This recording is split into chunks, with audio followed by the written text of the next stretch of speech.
All right, this is our second recording with E. Hall, pseudonym, and I am Miss Longchamp. And today we are going to read The New Boy. The overall lesson objective is student will be able to identify several events in the text and explain its significance. Also, the student will be able to identify 4 out of 5 multisyllabic word reading. The student will be able to maintain 98% or more accuracy.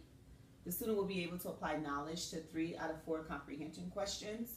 And actually for number 1, instead of it being during our question, she will also be able to explain the significance of events, but we are also going to see the protagonist. We're going to talk about the protagonist and the importance of the protagonist.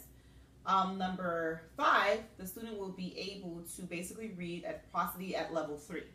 So that's our focus for today. Now, because of time constraints, what we're going to do is we're going to use the 5 senses simile web, which you probably can't see, but basically it's a web that has the word is going to be placed in the middle, and there's other words around it. One of it says smell like, taste like, feels like, sound like, and looks like. The 5 words that we are focused on today for vocabulary are huddled, nonchalant, flustered, coyly, and swoon. Because my student lacks enthusiasm, I got to know her a little better, and she actually picked this text, right? Yes. And the word that we're going to focus on today is nonchalant.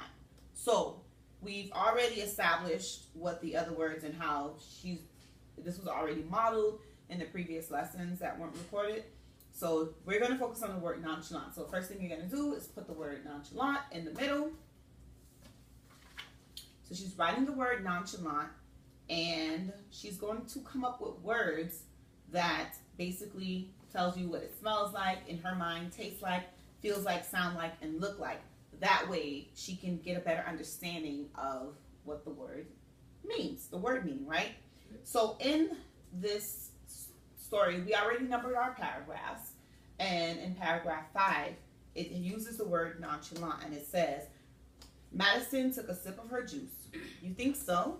I hadn't really thought about it, she said, trying to sound nonchalant. Trying to sound nonchalant. So based on that sentence, can you kind of make a prediction, inference of what you think that word means using context clues? You can also continue with the next sentence. It says, but the truth was, Riley Logan was all Madison had thought about since he showed up in the hallway this morning. So what do you think that word means? She probably tried to not sound Jacob. She was lying, maybe. She was lying because okay. All right, that's a start. Yeah, so she tried to make it seem like what? Like it was the truth. Like she tried to trick them. So, yeah, she tried to trick them to make them feel like she wasn't what? Tell the truth. Okay, let's read the sentence again. Madison took a sip of her juice. You think so? I hadn't really thought about it, she said, trying to sound nonchalant. But the truth was, when you say but the truth was, then you know that beforehand that she was lying, okay? Riley Logan was all Madison had thought about since he showed up in the hallway this morning. So basically, all she could think about was what? The truth, what that was, Riley Logan was all about Madison. Right. So she's trying to, in front of her friends, she's trying to make it seem like what? Like she's impressing them, like that she doesn't what? She doesn't really like him. Yeah, that she doesn't really like him. That she doesn't really like him. So now let's go back to the word nonchalant. Non means not. Like nonchalant means that what? Not true. Not quite non-true. So I really wanted that bicycle that my mom was going to purchase for me, and she knew that I really wanted it, so she used it over my head. Well, I had to do my chores, I had to get good grades, I had to do everything exactly the way she wanted me to do so that I can get it. But when I noticed that she was using it against me, I said, you know what? I'm just going to act nonchalant. Act like you didn't know. Act like you didn't know, so you're acting not smart. Acting like you don't really care. Acting like you don't really care. Acting like you don't really care. That's it. So nonchalant. Nonchalant. Now you're going to do creative. You're going to be creative. Tell me really quick while you write this down. Nonchalant. What does nonchalant taste like? If you don't really care, what does that taste like? Tastes like nothing. Okay. Boom. There you go. Tastes like nothing. What does nonchalant feel like? Fake. Okay. All right. What does nonchalant sound like? A lie. Like, Okay, a lie. Okay. What does nonchalant look like? Like if you saw someone that was acting nonchalant, what would they look like to you? Like they're acting different than they usually would. So Let me make you connect to it. How do you act like when you don't care? like fake, or you already use fake. So Do you have an expression on your face if you're trying to act nonchalant? smart. A smirk? Okay. A smirk when it's a serious situation or when you're really hurt? Okay.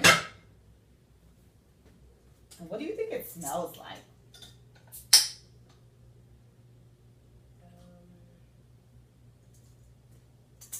don't think it has a smell.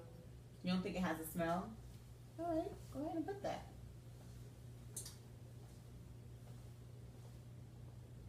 All right. So, in addition to this, you're also going to go ahead and she also is going to do it for other words as well, the other words as well. But for the sake of time, we're going to move right into the reading. So before we go into reading, let's look at the questions that we are focused on. So remember, we have lessons for the week of, some of the terms. And we just went over the simile web. And we know a simile is a what? What is a simile? We reviewed simile. What is a simile? Simile using as and like. Yes, it's comparing two things using like or as. And metaphor is the same thing. The only thing that it does not use what? It does not use like or as. Very good. So number 1 says, how is the new boy like a bright, shiny object? Is that a simile or a metaphor? Metaphor. How is the new boy like a bright and shiny object? Simile. Why? It has like in it. So you don't even have to read. You already know it's a simile, but then you have to tell me why too. All right? Mm-hmm. Number 2, why can't Madison tell Haley what she really thinks about Riley? Number 3, what does nonchalant mean here? You think so? I hadn't really thought about it, she said, trying to sound nonchalant. And number 4, what does Madison decide to do to strengthen her attraction to Dixon? All right? So now we're going to go ahead and practice reading. I said that today that I was going to read a paragraph, and then you read a paragraph. And she looked at me and said, I don't want you to read. I'm going to do it myself. So for the sake of her being totally engaged in the lesson, I went ahead and tweaked it, and now I'm allowing her to go ahead and read on her own. So the new boy, before we dive into this, what do you think or infer that this text is going to be about? A shy new boy that people like giving. You give most attention because he's new. Okay, a shy new boy that people are basically providing him with attention because he's a new kid. Okay? All right, so go ahead. Go start reading. Riker Middle School was so small, everybody knew everybody there. So when a new boy showed up one Tuesday morning, just before the first bell rang, he stood out like a sore thumb. Well, no, maybe not like a sore thumb. He was too good looking for that. He was more like a bright, shiny object that attracted everyone's attention. Isn't that a question that we have to respond to? He was like a bright and shiny object?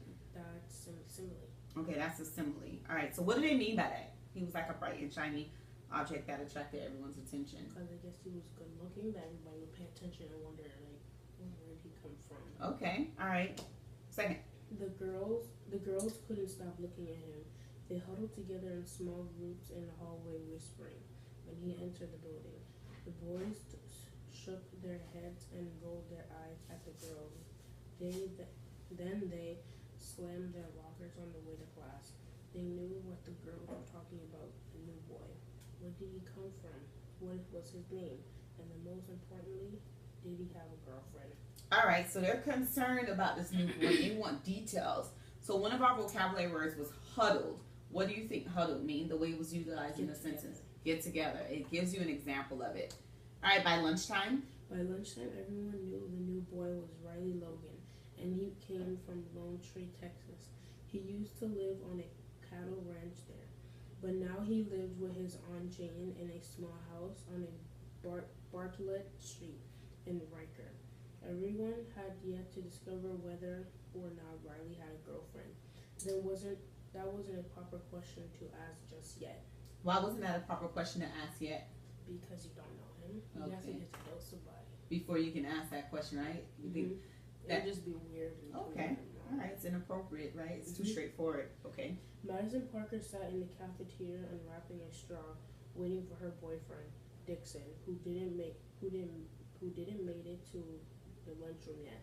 Her best friend Haley sat down next to her. That Riley guy is really cute, said Haley.